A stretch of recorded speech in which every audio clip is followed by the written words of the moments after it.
gentlemen, welcome to episode 3 of Kingdom of Kodiak. I am Kodiak. With me today is current Prime Minister of the Kingdom of Dragonspine, Morgan. Morgan, thank you so much for coming today, bud. I've missed you.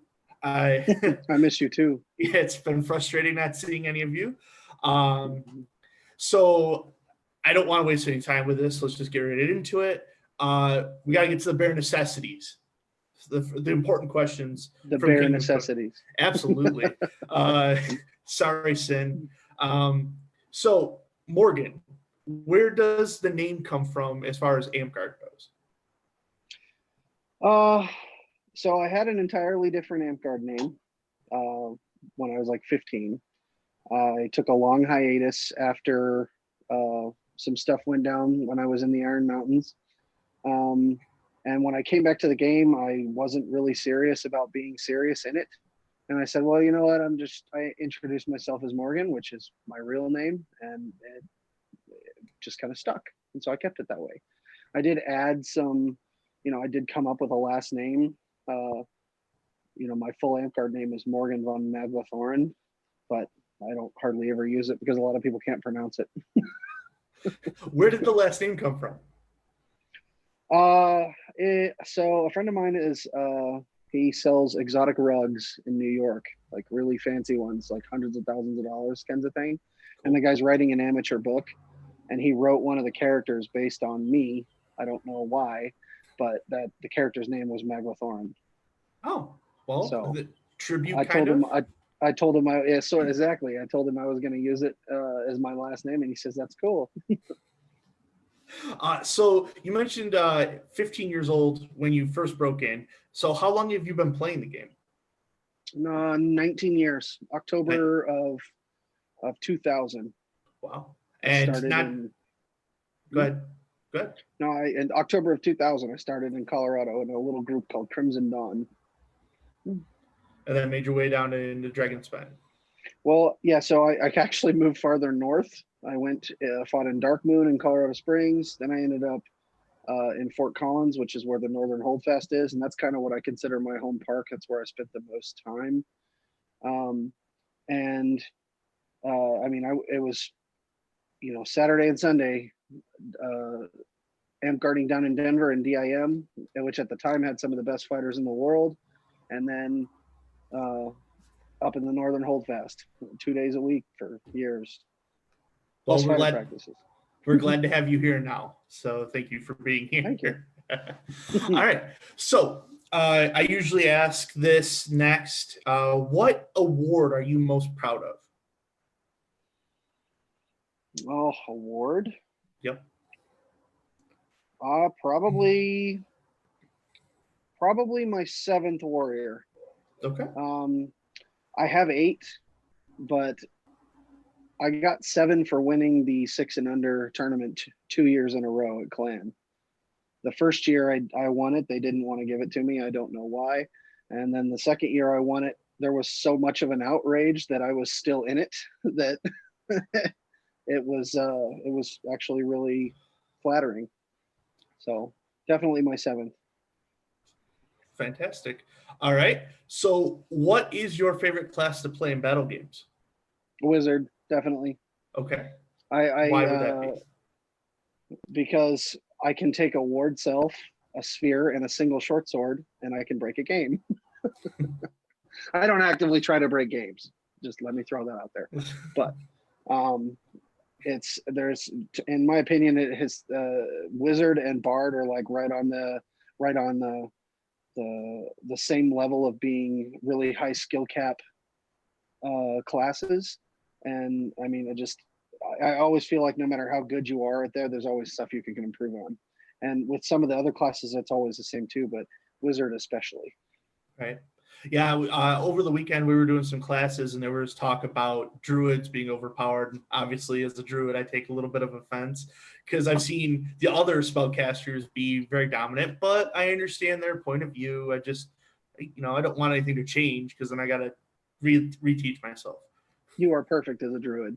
Oh, well, thank you. I appreciate it. All right. So I wasn't expecting that.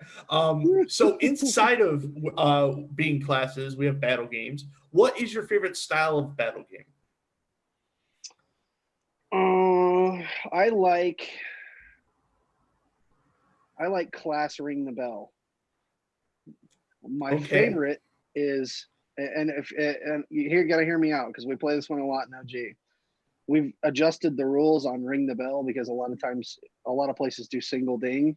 With Mhm. us, we've done 3 and 5, and it gets really intense really quickly. And especially like we always try to balance. We balance on class levels the way we've done in previous editions. That's how Mhm. I know how to do it. It's worked. I don't end up with super imbalanced teams. And then you know how it is. You have one team that just starts crushing everyone. We make it fun for everyone and try to rebalance those to keep them fun. But yeah, some of the most intense battle games I've ever had have been Class Ring the Bell. I'm a little shocked just because I know when we do Clash Ring the Bell, it goes sideways quick. You either have one team that's really dominant with fighters and there's a blowover, or I throw 5 ice balls and we can just ding the bell without any competition. Yeah, we've had players that show up, and if I wanted to, I could break a game and make it go sideways. But we really discourage that. I play down a lot. The other decent fighters in my park, they play down. I mean, Garion and I are on we're pretty even in battle games, and so pretty much always he's on the opposite team because he's one of the only people that can balance me. The other Right. being Arkand. Arkand can balance me too, so we try to do that. And even if we don't have someone to balance, a lot of times I'll step out and reeve. Right. I miss Harkin. Just a side note Yeah, there.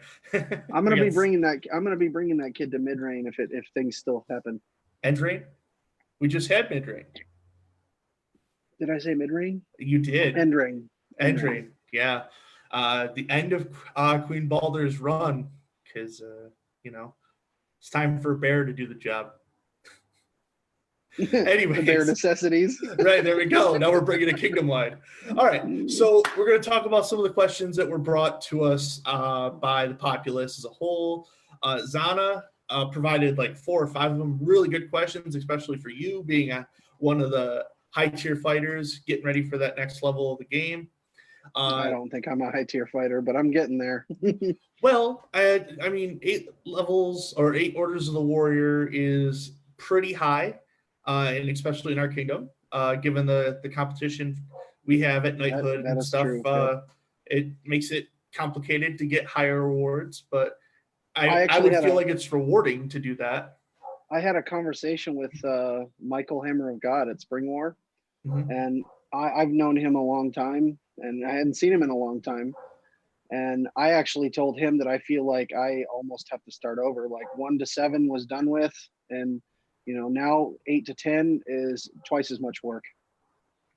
I think So I'm going to quote Sir Francis here. It's a speech he gives to new knights, but I feel like it's really pertinent to people at high level awards that are getting ready for the next level. It's begun.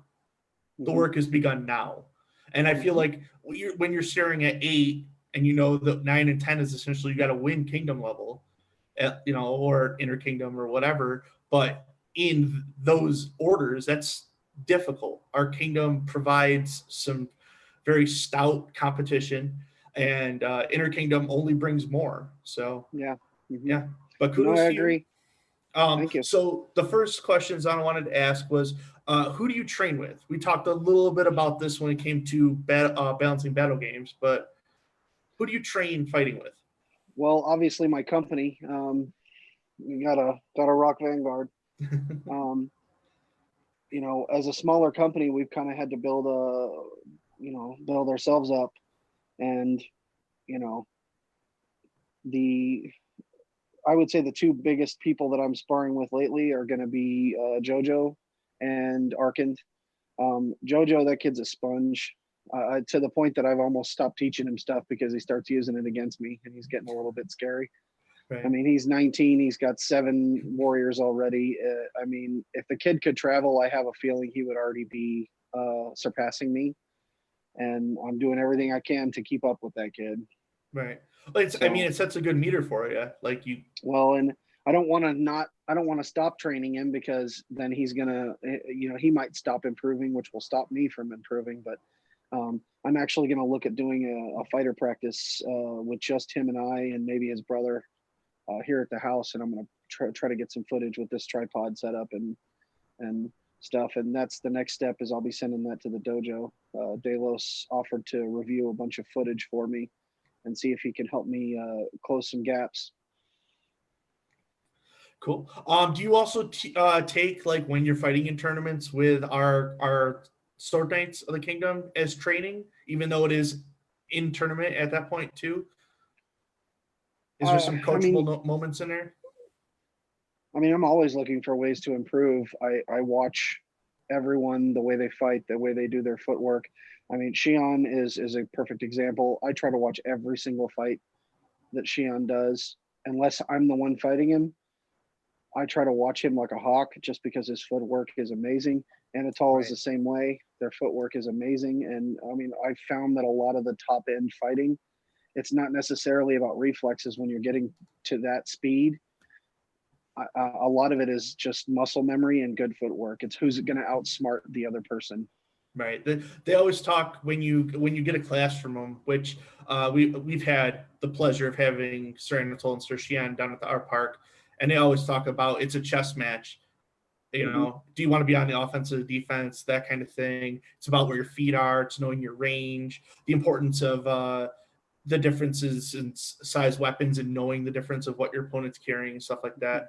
And I feel like when you talk about training for fighting, everyone thinks about the wacky part of it, but there's a lot of like math and repetition and study. Like, you could sit on the sidelines and learn a good chunk about fighting that you have to translate to the wacky part of it, but there's a lot there.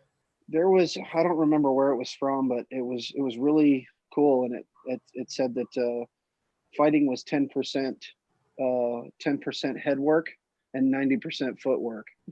And I believe that. I mean, the mental part of it is huge. I've gone into tournaments and I got inside my own head, and it ended up costing me, a tournament, simply because I was so focused on trying to do well. I ended up not. I mean, that's almost performance anxiety. With fighting, lately I kind of don't have that problem anymore. I show up and I just show up and do it for fun. And that fun is translated into higher intensity. I'd never fought at my local park the way that at a level that I fight when I'm fighting people like Shion at these bigger events. Like, it's just like, I can't turn it on that way unless I'm fighting people, the best there is. Right. And it's, as someone who tries to fight that same level, like, I have Sir Sane at my park, and he outwardly says, like, I'm fighting at percentages of what I would normally fight at. And it's like, dude, I want you to turn it on, because I want to see how bad I actually am, versus you letting me throw a couple of shots that you normally wouldn't allow at all. I have an embarrassing story I'm going to share with you about Sane. Sane came to Tucson one time that I can remember. And when they told me he was showing up, I said, all right, great. I'm going to see where this is the caliber that's coming to park now. And, I can really gauge myself against it. And I fought him, and I did a best of 10 with him, and I won all 10. But then later I realized he was not fighting me for real. And I said, like, come on, show me the real thing. And I didn't lay a scratch on that guy. Yeah. I couldn't touch him after that. It is it's impressive how quickly that switch can get turned on. And he has a process in which, like, a week or two before a tournament, he starts ramping it up a little bit. And those are the weeks you want to catch, like, you want to fight him, because you'd be like, all right, I don't know where I am as a fighter, but if he's turning it up and I can do some stuff, maybe I'm not that far off from where I am or what I think I am. Yeah.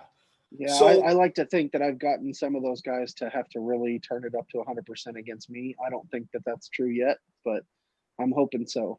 Right. Well, and it's why it's so beneficial to see multiple Sword Knights coming to events, because then not only do they have to turn it up because it's a tournament, but there's multiple, and now there's bragging rights on the line. You get Anatola, Shion, and a Sane at a fighting tournament, and it's like, well, we have to win. There's no other option there. Yeah, no, I So agree with you. the next question that was presented was, since we're in shutdown right now, what are you doing to train? I'm actually not. I have had long issues with my physical issues with my arms. Uh, my surgeon says it's all overuse injuries. So while I am going absolutely stir crazy, I'm trying to rest my arms as best I can. Or at least I have been the last, 3, 4 weeks. And um, probably this Friday, I'm going to do some backyard fighting with JoJo and just see, kind of gauge how fast I can turn it back on. Um, my elbow surgeon wants me to get an MRI soon, so I'm trying to. I got to make sure I don't hurt myself in the long Right. term. Normally, I would be. I'm not a big fan of pelling, but I do footwork drills, and if I have somebody here to train with me, I love to practice. Like fighter practice is my jam. Right. So you like more of the person on person versus. I think you get more. Like pelling will. Pelling is an example is a great starting thing. It teaches you to throw consistency. The problem is that practice doesn't make perfect; it makes permanent. So especially when you're somebody fighting, when I'm going to these tournaments and fighting these guys at the top, pelling shots aren't going to do the job. You need something more comprehensive. So when you start fighting against, when I'm fighting JoJo and I have fought thousands and thousands of matches. He knows me backwards and forwards, and I know him backwards and forwards. And even after years of fighting that kid, I still find new stuff to throw on him. Right. And Okay. and some of that is just repetition, and some of that is reinventing the wheel. I had to So completely reinvent my footwork when I started in Dragon Spine. so with talking about improvement and building yourself and your footwork, what would you say is your favorite part to improve on? Spin shots, Spin shots. Okay. All right. just for the hilarity purpose. It's almost embarrassing to die to a spin shot, especially from It's a high tier fighter. it's a lot of fun to throw though. They're a lot of fun. Yeah, I, I'm not very good at them, and I don't get that many opportunities to throw them simply because I'm a lefty, and it's hard to throw them on right-handed fighters. But um, I do try every chance I get. right.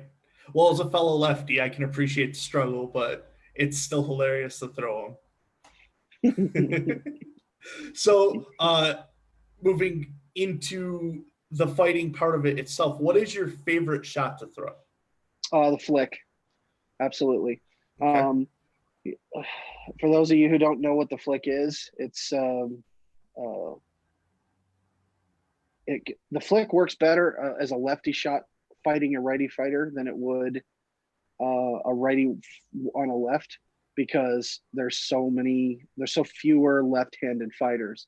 But it's the flick is essentially you throw a horizon shot really fast underneath this arm, or if you're smart with your footwork, you can catch stomach and things like that. But you add a 1/4 rotation to it when you throw it, and if you throw it right, it goes out right under the pommel of a good guard.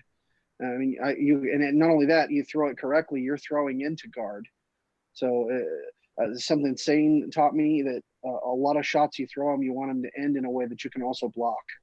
You never know when you throw a shot if it misses. It's not all alpha strike. You want to be able to counter and move. And if you're throwing stuff that's already putting you in a position to block, it just is that much safer to throw those more aggressive shots. Right. Okay. So let's take the sword out of your hand.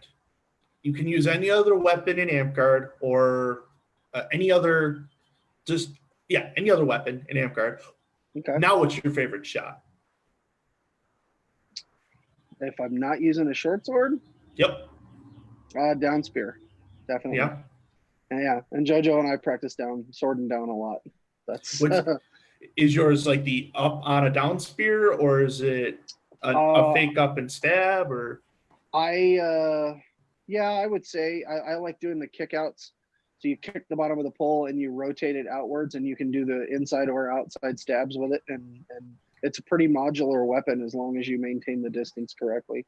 Right. The problem is that anyone who fights a down spear, if they know how to fight against the down spear, they're gonna be closing on you and taking that range advantage away Absolutely. from you. Yeah.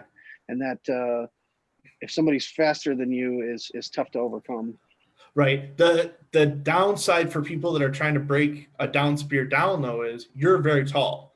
So if they come in to try to break down a down spear, you can still make your shot and still land it on the square of their back and have the Yeah. down spear at a decent range still. I've ran lines with people coming at, or like I've had an entire ditch line coming at me and they lost because I could backpedal faster than they could close. Right. And I would just poke and swat as best I could get. And it worked that way. But if somebody knows how to close on you correctly and take advantage of your footwork, then they're going to punish you for it. Fantastic. It wasn't. I guess I should have expected a down spear, given that I know JoJo fights with it. But I was like, oh man, this is gonna be his opportunity to promote the flail. Flails are not people. Well, that's fair. So I'm looking at the Facebook chat, and Devrick from Iron Mountains really, really wants me to ask the bear question. So, what's your stance on bears? Well, I'll kind of let my heraldry do the talking. My heraldry is a polar bear head.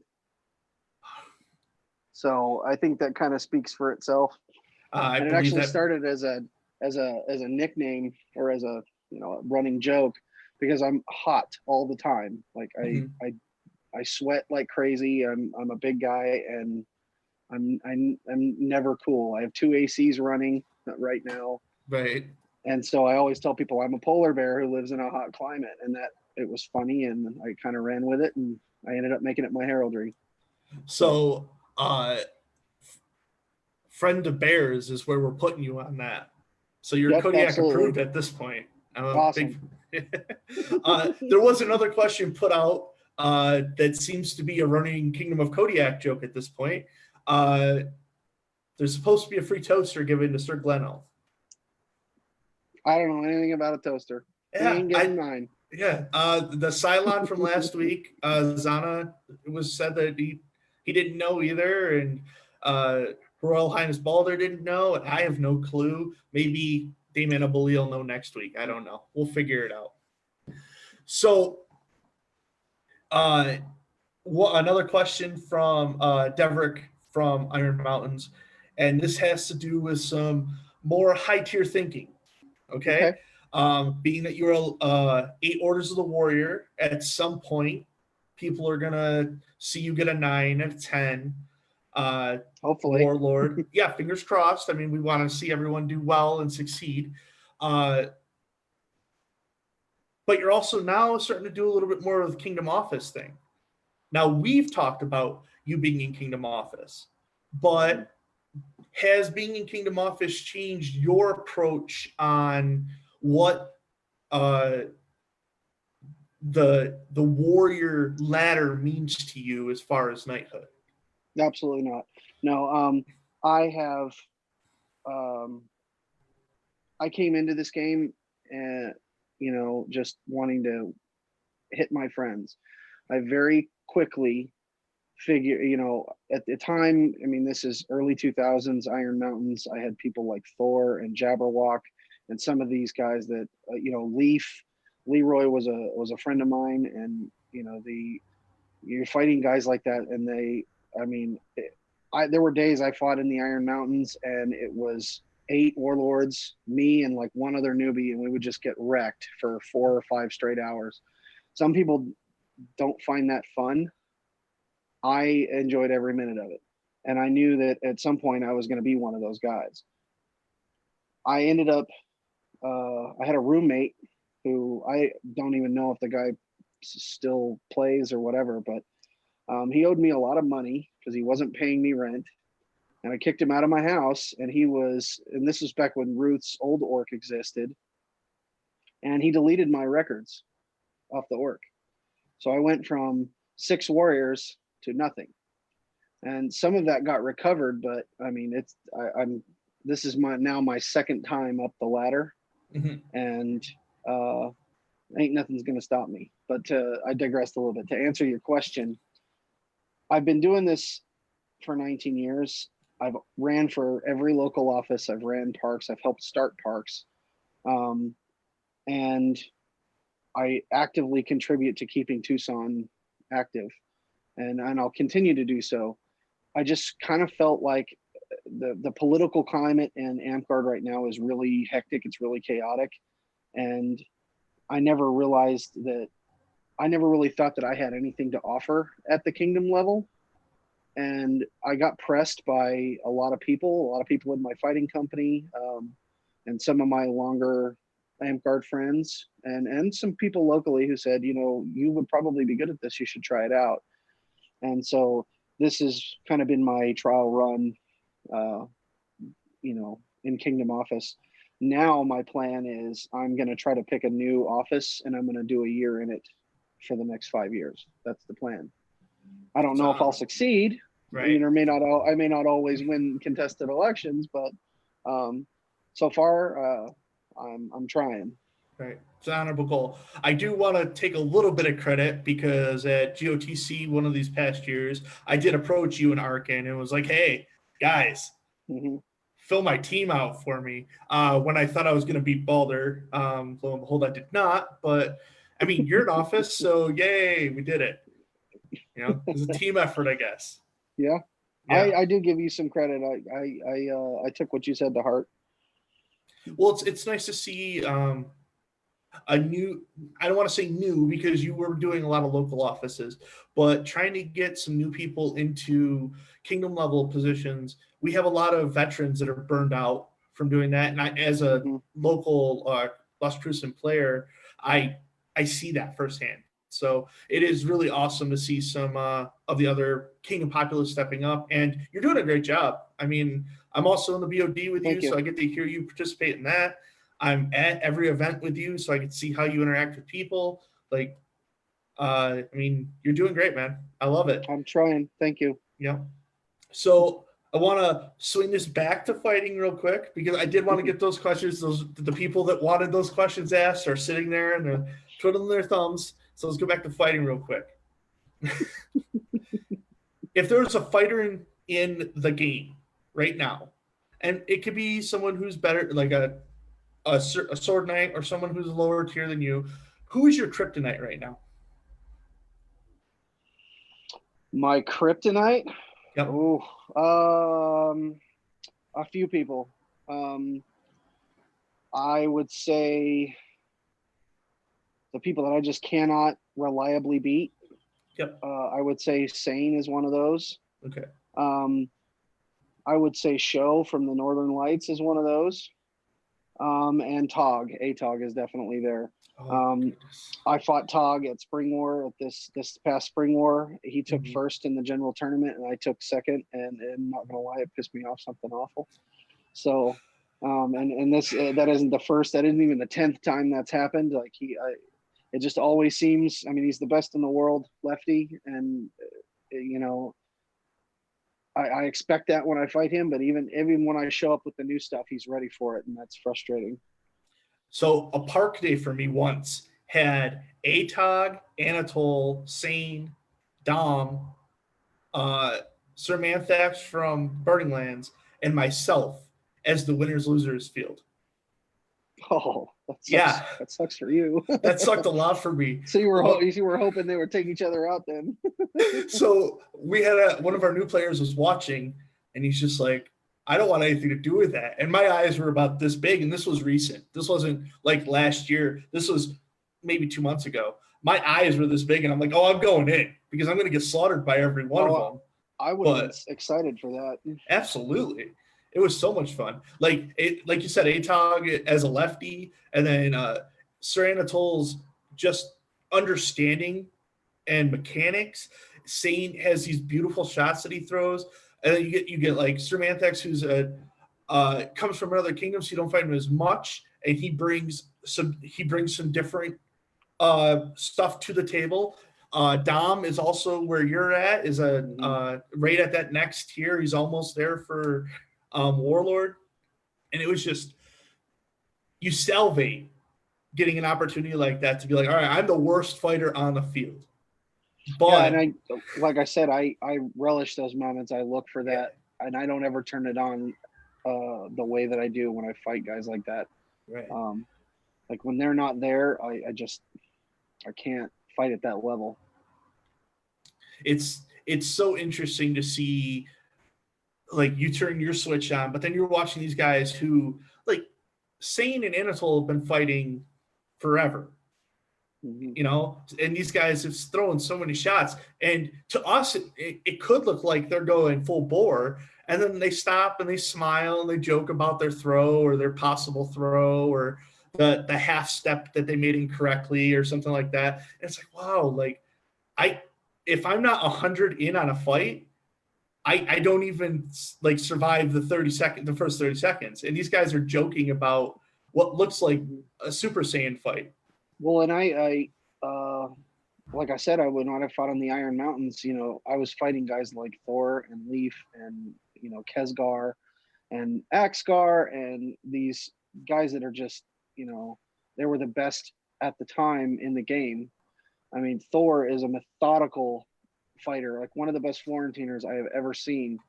And I mean, I was just getting. I mean, I don't think I killed anyone for years in DIM, and then when I finally did get lucky and kill somebody, I was like, "It happened finally!" And now,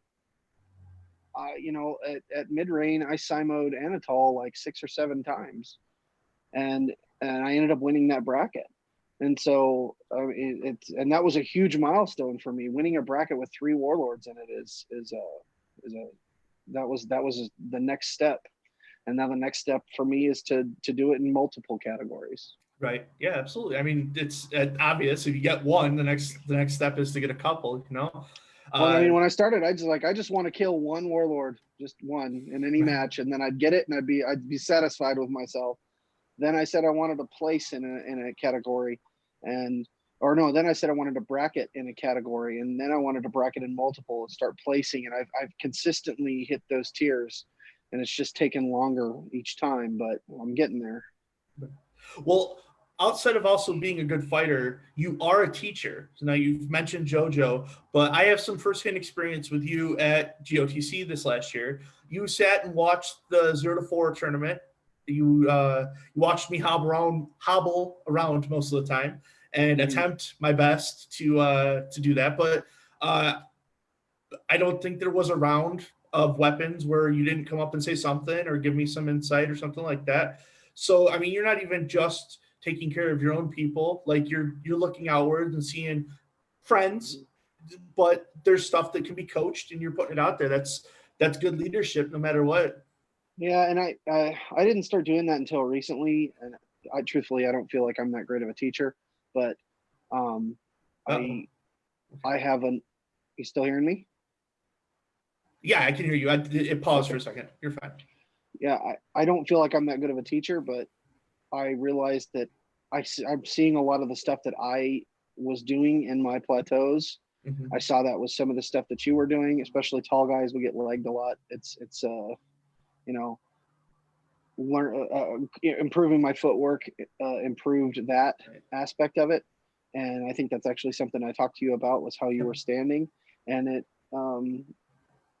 you know in the company, I stepped up to become the captain of Vanguard when Stefan retired, and we run the company together still. He's just more for events now, and like I realized at some point that I needed my people that they needed somebody to look up to, and they needed I wanted to be somebody that could come to for advice and them not doubt what I'm telling them, or Right. um, not trust that I'm giving them good advice. Well, it's good. And I would encourage any of the populace of Dragon Spine, if you're looking for fighting tips and the names that you're not familiar with aren't there, and you see Morgan, he can give you good advice. He is a lefty too, which makes him superior in every way. So That's true. It is. personal opinion, I guess. So you mentioned oh man, Sir Stefan. We had talked about your belt line, anything like that at all. Can you give us a little bit of a description of your belt line? Well, I'm not in a belt. I don't have a belt. I've Oh, never had a belt. Okay, so Um, you, Sir Stefan, and you are just Stefan Vanguard. is, nope, he's my best friend, and he is and has been for a long time. Um, there was a running joke that he was going to offer me a belt a long time ago, and I told him I wouldn't take it even if he offered me one. And Wow. that was, I mean, at this point, I went so long without getting a belt that I kind of want to do it on my own at this point and get there by myself. I guess it And would have. I'm gonna have to say it was news to me because I figured the relationship you two had that was mhm. already like established No, and set in stone. no, Okay, he would tell you that I wouldn't give that idiot a belt anyway, and I would tell you I wouldn't take it even if offered. fantastic. So you do have a title currently. Yeah, I'm a lord. Okay, so you I, could take someone in your belt line. I could. I don't feel like there's anyone that would benefit from that at this time, though. Okay. So for anyone paying attention, there's no knight involved. Which well, no, this becomes a conversation that we have once a reign pretty significantly, where we Hmm. have to discuss the idea of people climbing these ladders for awards, whether they're trying to climb ladders or not, but not having a knight, but still being able to achieve these goals. Um, and we've talked about all of the experienced fighters that you've had an opportunity to fight against, many of who are knights, and I feel like it takes on the idea of why would I, why do I need to tie myself to one when I have a plethora of knights that are all willing to give me something, you know, Yeah, and and I can grow from all these little parts. well, and really, it's the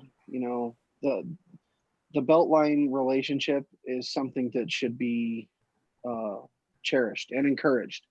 I mean, Stefan even he tells people all the time that your belt line is first, your company is second, and I stand by that too. That's I mean, it's kind of an old school way of thinking, but it's absolutely a part of Amp culture that I feel is kind of not where it should be. It's certainly in Arizona, and that's something we're trying to change. But it's a slow process. Instilling good culture is a slow process.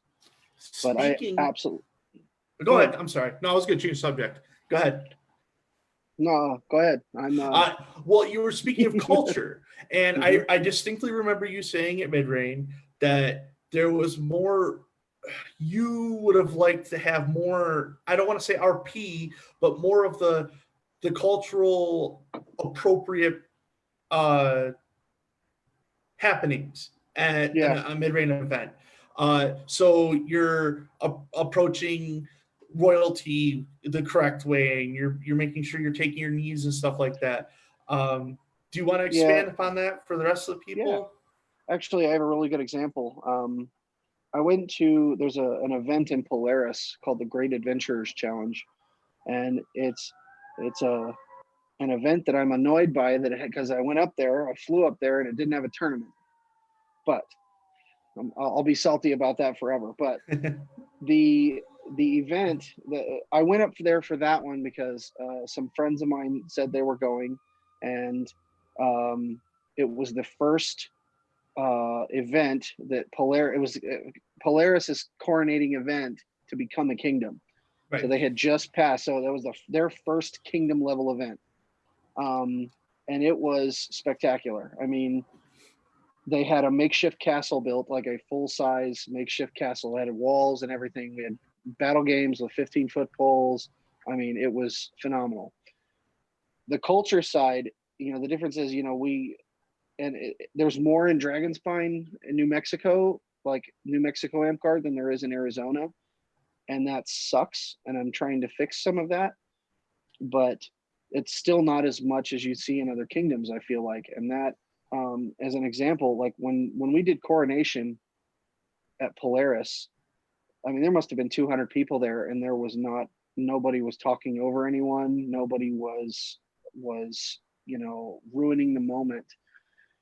People you know Cue Ball and M Hog and these guys would get up and speak, and it was just silent.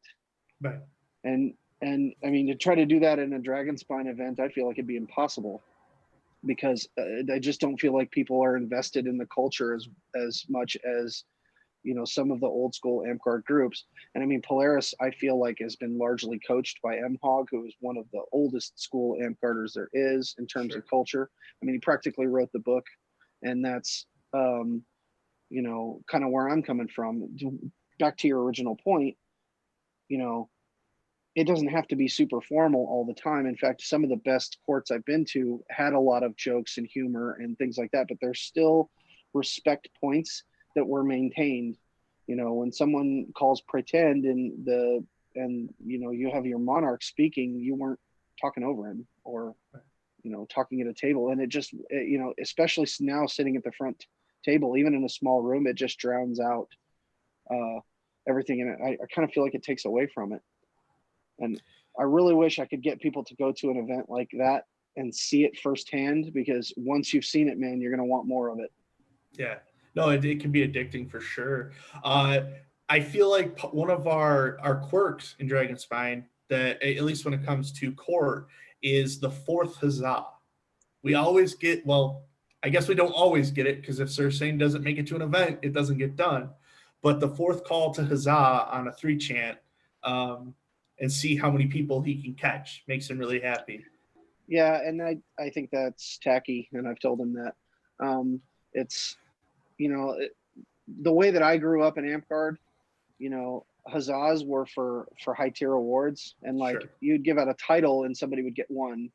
And I think really the only ones who got 3 were knights, were people being belted and joining the peerage. Maybe a Grand Duke or one of those really high tier titles might get 3, but yeah, that's something that sort of irritates me a little bit, that they've turned it into, you know, it's in a bad, it's not in a bad way, you know, people are congratulating them in their own way, but it does take away from the culture, I feel like. Sure. I mean, there's been a call in Dragonspine for more RP and more persona based conversations and stuff like that. So I feel like there's room for it in our game. It's just a matter of finding a good way to do it. There has been talk about that over the last couple of weekends in the groups, talking about battle games and RP and persona building, that we can find a way to make sure that happens on each reign. Right. And I mean, I like to distinguish those two, because like the role play side, I am not a role player. I'm terrible at it, but you know, I still address people with the correct titles, you know, Her Majesty, that kind of thing. And I think that a lot of that is that they've never been vested in it. The people that don't do it have never seen it at its peak, and they may never. I don't know. That's something like I said, I strive every day to improve. We've seen it in Tucson. We had a court one time last year that the person that was the monarch at the time, just, you know, he was young and didn't care about the culture. He just was like, okay, here's your award, here's your award, here's your award. Okay, everybody, let's eat. And I mean, Stefan and I ran an event that was, or ran a reign that was one of the most popular I think Tucson ever had. It was right when the Convergence days were taking off. And it was called Amtgardian Nights, which is Arabian Nights, like Aladdin themed battle games. We did court, and I mean, I cooked a feast for those people. I mean, and we observed all of the traditional etiquette stuff, and I mean, people just really got a kick out of it. It was a lot of fun, and we still get compliments about that reign from the people who were there for it. And I hope we can get back to doing that, you know, and show people how it's done so that they can instill it and try to bring that culture back. Yeah. Well, it's a good opportunity for you now that you're in Kingdom Monarchy to lead from the front on that proposal. And on house arrest. Well, you know, we do what we can at this point, right? Yeah. All right, Morgan. So we've talked about all your fighting. We've talked about your thoughts on role play. We've talked about even the potential of knighthood. We haven't talked about Vanguard cooking yet. I like to cook, and I will cook. Anybody who's ever been to Vanguard Camp and Clan, come eat. I will cook for you. There was no way I wasn't going to have you on here without mentioning it, so the people were aware of that. Every time I saw Morgan at this event, so did you eat? Are you coming over? Are you going to come over to camp? Like, yeah, dude, I'll be over. I promise. I'll see you. But yeah, Morgan, great cook. He cooks in bulk because he has a lot of people to feed. But I actually learned from Axcar.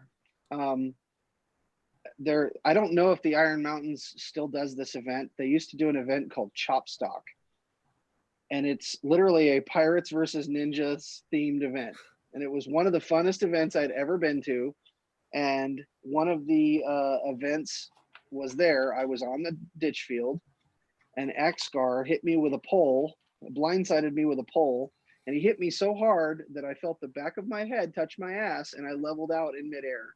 And he knocked me out like clean. right. I woke up from, being sandwiched to, Mark, Axcar standing over me going, "Oh, you okay, Bubba? You okay? It's okay, Bubba. We'll do this and that and the other." And he spent the rest of the weekend feeding me beer and teaching me to cook. And for at least the next couple of years after that, anytime I was at an event, I was next to Axcar learning how to cook and how to make it large scale. And I don't like it when people don't eat.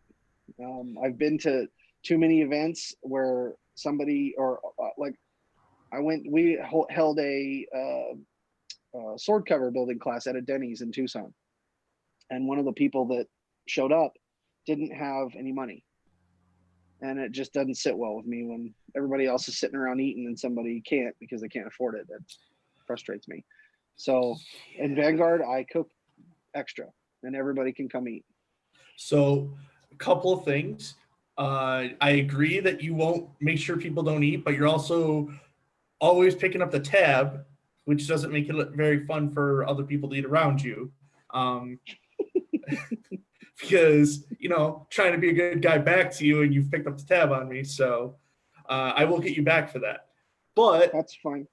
Our queen has asked a couple questions about cooking since we got you on the topic. I think what got you into cooking, we talked about a little bit.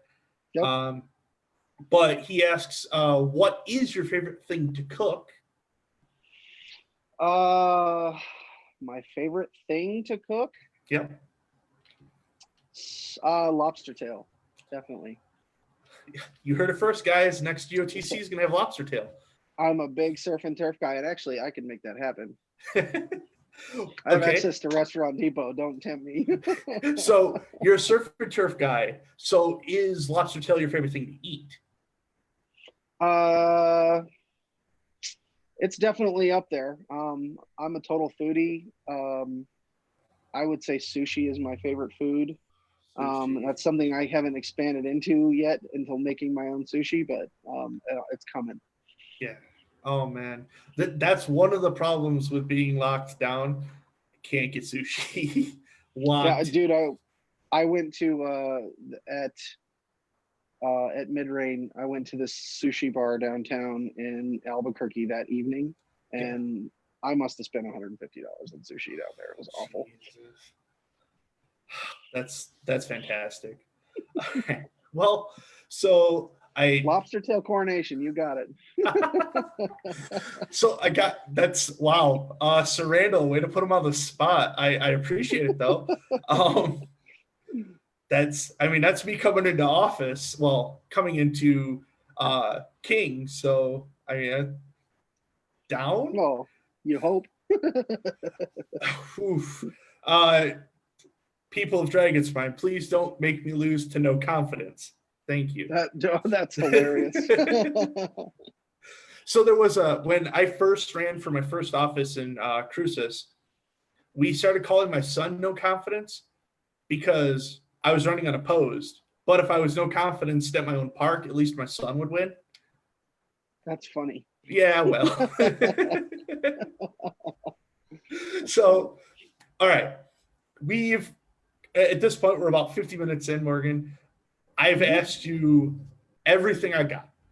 is there anything that you want to put out to the populace about what's going on with the kingdom? Is there any dates in your head that you want to get out? Anything at all? No, I don't guess so. I'm really excited to get back to it. I mean, I think everybody's kind of chomping at the bit at this point, and Yep. um, you know, I think that the parks, like everything with the economy and everything going on right now, I think our park participation is going to suffer from this. Mm-hmm. I mean, I can tell you, even as much as people are going to, are chomping at the bit and want to get back, you'll probably see a delay in the return to numbers once we do start having park again. And I'm not really looking forward to that. Tucson has been one of those that it's really blown up. We removed a couple of toxic people who were in our monarchy for 2 years, and it kind of ran the park into the ground. And a couple of months ago, we were back up to we had a 48 people at a regular park day, and I attribute that to that we try to remain inclusive. There's a lot of people in AmpGuard right now that don't feel welcome, and I think that sucks. Everything's about inclusivity. Everybody should be welcome. Absolutely. And that's how I preach at Vanguard Camp, and that's what I'm teaching the people in Tucson as well. Right. And once we get back on our feet as a kingdom, you're leading the charge for another park in Arizona. Is that? From what I understand, it's already started with Sunhaven leaving Dragonspine. Another park apparently has already been started in, I think, Mesa. Wow. I'm excited to go out there. I know there's a lot of people who I don't think were really welcome in Sunhaven anymore, who are excited to have a place to play, and they deserve that too. Yeah, sure. Well, hopefully we can get back on our feet sooner than later. I know that you're in the profession where this is like you're still working, you're still a essential person. So we do want to thank you for all your efforts in that. I also want to thank you so much for spending time with me here. It was so nice seeing you again, Bud. Like, it sucks. I miss you, man. I can't wait for us to hang out again. Yeah, every month we were seeing each other, and then all of a sudden I can't see you guys at all, and that's frustrating. I don't like that at all. Yeah. Yeah, I'm with you. Well, again, thank you. For the people that are watching at home, next week will be our first nightly chat. I did get permission from Sir Baihu to take over the nightly chats. We're going to do that once a month in the Kingdom of Kodiak. Our first guest will also be our Kingdom Regent, Dame Annabelle Lee. Following that, I'm going to be looking for 4 of our Kingdom's Paragons to come on and talk about their classes. That being said, Zana came on last week, and she was able to give us some Paragon Healer information. So I would like to see if I can get away from Healer, maybe talk to some of the other classes. If you're interested, please reach out to me or leave something in the messages on these videos. Morgan, once again, thanks for being here, bud. Anytime, brother. We'll be talking again soon because there's a BOD meeting next month anyways. Right. Hopefully we'll be out of the house before that. I mean, none of this has stopped for me, man. I've been working like crazy. I hear you, bud. And again, I do appreciate people. If you see Morgan after this, please go up to him and thank him for his efforts, as he is on the front lines of this fight for us to get back out and enjoy the game we love. Everybody wash your hands, please. Everyone wash your hands. Thank you. All right, Morgan. Kingdom of Dragonspine, Morgan Hansen, thank you so much. This is the end of the video. Thank you. Goodbye. Love you guys.